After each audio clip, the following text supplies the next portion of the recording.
کیا اس سال پاکستان میں آپ لوگ بسنت منا سکیں گے؟ اس حوالے سے ایک بڑی خبر آ چکی ہے جو کہ لاہور میں محدود سطح پر بسنت منانے کی اجازت دینے کی جو تجویز ہے وہ سامنے آئی ہے۔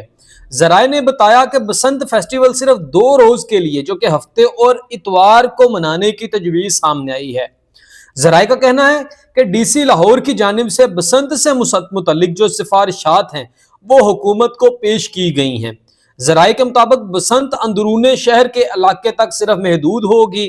اندرون شہر کے جو علاقے ہیں ان میں شاہی قلعہ، موچی گیٹ، باٹی گیٹ اور رنگ محل شامل ہیں۔ باقی اس کے حوالے سے لاہور انتظامیہ کی جانب سے بسنت کے لیے مخصوص جو پلان ہے وہ تیار کر لیا گیا ہے۔ ذرائع کا یہ بھی کہنا ہے کہ بسنت والے علاقوں میں موٹر سائیکل کے داخلے پر پابندی کی تجویز دی گئی ہے۔ موٹر سائیکل سواروں کے لیے سیفٹی اینٹینا اور گلے کو کور کرنا لازمی قرار دے دیا گیا ہے، وہ تجویز بھی سامنے آئی ہے۔ ذرائع نے یہ بھی مزید دعویٰ کیا ہے کہ سڑکوں پر سیفٹی نیٹس اور وائر پروٹیکشن سسٹم نصب کیا جائے۔ تیز دھاتی تار، نائلون اور کیمیکل ڈور کے استعمال پر مکمل پابندی ہو۔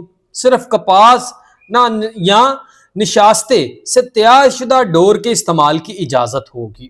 ذرائع کا اس حوالے سے مزید یہ بھی کہنا ہے کہ ڈور اور پتنگوں پر بار کوڈ لازمی لگانا ہوگا۔ غیر رجسٹرڈ جو پتنگ فروش ہوں گے ان کے خلاف سخت کارروائی کی جائے گی، اور اس کے ساتھ ساتھ غیر جو محفوظ ڈور بنانے اور فروخت کرنے والوں کے خلاف سخت کریک ڈاؤن بھی کیا جائے گا۔ تو یہ جو خبر ہے اس حوالے سے پتنگ بازی اور جو بسنت کے حوالے سے آئی ہے، اس کے بارے میں آپ کیا رائے رکھتے ہیں؟ کہیں ایک جگہ پر اجازت دینا باقی پورے صوبے کے لیے یا ان علاقوں کے لیے بھی نقصان کا باعث تو نہیں بنے گا جہاں پر لوگ آہستہ آہستہ اس چیز کو ترک کر رہے ہیں، چھوڑ رہے ہیں، بھول رہے ہیں، وہ دوبارہ اس طرف آنا شروع ہو جائیں گے، ان میں دوبارہ اس چیز کی خواہش جاگ جائے گی کہ دوبارہ سے پتنگ بازی کی جائے۔ آپ کی اس حوالے سے کیا رائے ہے؟ کومنٹ سیکشن میں ضرور بتاتے جائیے گا۔